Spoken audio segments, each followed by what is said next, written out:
Amerika Serikat adalah salah satu negara maju di dunia. Beberapa lembaga finansial independen bahkan menempatkan Amerika di ranking 1 dari negara terkaya di dunia.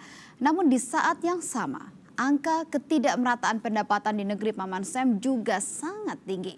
Dan salah satu penyebabnya adalah korupsi. Korupsi ternyata menjadi satu penyakit di banyak negara termasuk juga Amerika. Iqbal Himawan mendatangi sejumlah negara bagian di Amerika Serikat untuk mengetahui bagaimanakah negeri adik kuasa ini memerangi korupsi dengan mengusung konsep transparansi.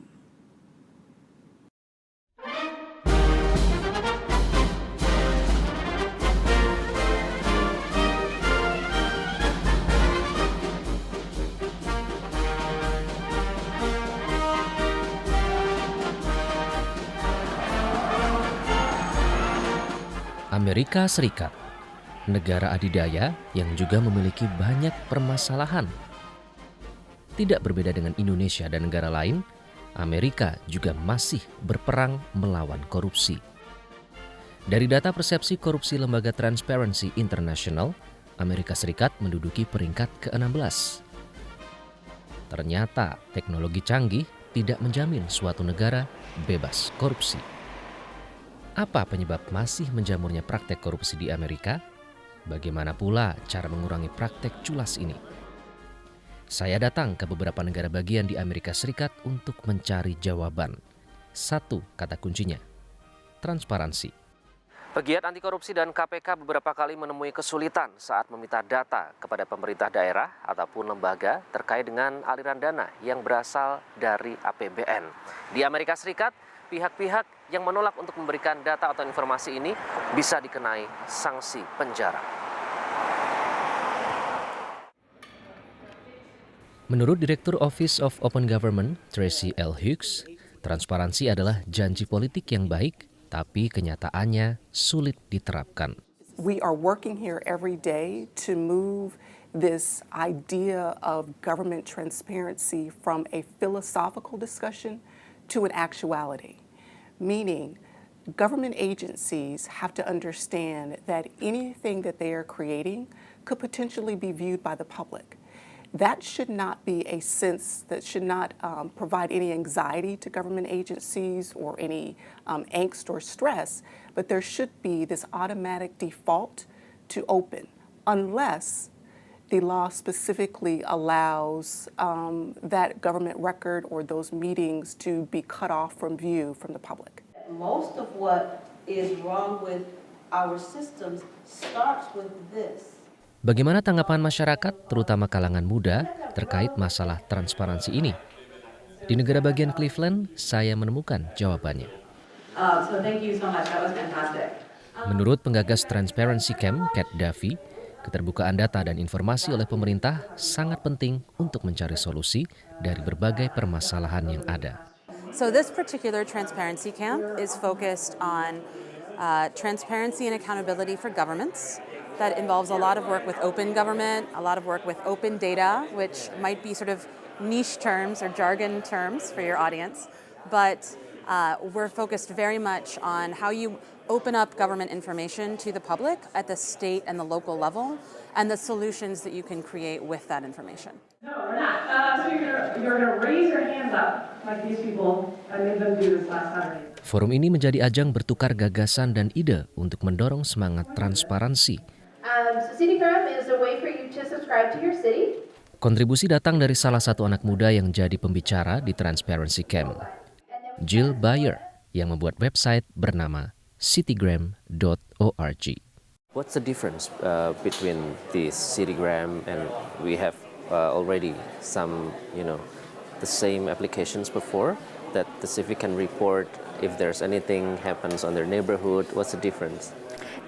So what we've done is we created something that uses text and email. So it doesn't require the citizens to load an additional app. I think it would help in that way. Because what it does is anything that you can put on an open data portal, such as in the U.S., our budgets are on open data portals. So when a city government publishes their budget, we can break that down into bite-sized pieces of data and transform that and send that out into an email or a text. It may be a lot of information for a text, but it can come out in an email format and broadcast that out to all of the citizens. Transparansi menjadi kata kunci pemerintah setempat untuk mencegah sekaligus memberantas korupsi. Mereka bahkan membuat sebuah departemen yang khusus mengurusi keterbukaan data. We go to getting services up at the top. Tujuannya agar mudah diakses oleh warga, seperti yang ada di negara bagian California ini. And then how is it going so far? I'd say quite well. You know, in a way, in technology, we can't just be blind to the things that are happening outside of us. We have to consider the political, the environmental, the social, the technological environment, and how all those come to bear on how we want to provide service to the citizens and to the state. So one of those in particular is how we want to increase our measure of transparency to the folks that support us, are the taxpayers of the state, the citizens that we serve. So in doing so, to be a shared partner in driving solutions, again, back to the folks that we serve. So far, Tracy, what has the impact of the Office of Government been?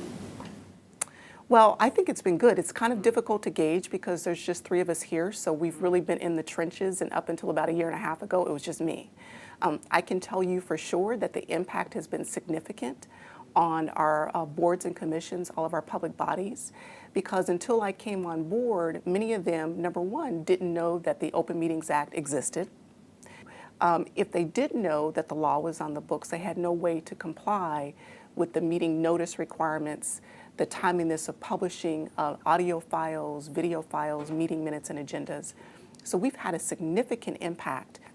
And this is just simply through the use of technology. You don't have to go from agency to agency to agency to find out which public body is holding a meeting and where they're holding it. You can go to that one central location on our website, and it's all there for you. Birokrasi yang berbelit-belit dan panjangnya proses administratif sering menjadi sarang korupsi kecil-kecilan. Karenanya, kemudahan akses menjadi keniscayaan bagi warga untuk turut mengawasi penggunaan anggaran. A lot of time data is available, but it's not made available in a way that is easy to access or to analyze. So a really good example is when a government puts out a report or puts out information, but they only put it out as a PDF and not as a spreadsheet. If you work in data, it's much easier and much more useful to have that spreadsheet because it allows you to analyze the data for yourself. So, and then you make it more, transform the data to become more understandable even for your mom? Exactly. Exactly. So what that does is the data, especially open data, it comes in these huge swaths of information that's not necessarily readable and isn't very user-friendly. So what we've done is we take that data and we curate it as far as we take out the jargon and translate that into readable text and add in actual grammar. Yeah. So it's readable and it's easy to understand. And what that does is it makes it relevant. Kebutuhan untuk mengakses data dengan mudah tidak hanya berguna bagi warga biasa, tapi juga bagi aparat pemerintah. Karena ternyata di negara maju seperti Amerika Serikat pun koordinasi antar lembaga masih belum merata. So now all of the board and also the agencies are ready with the system itself.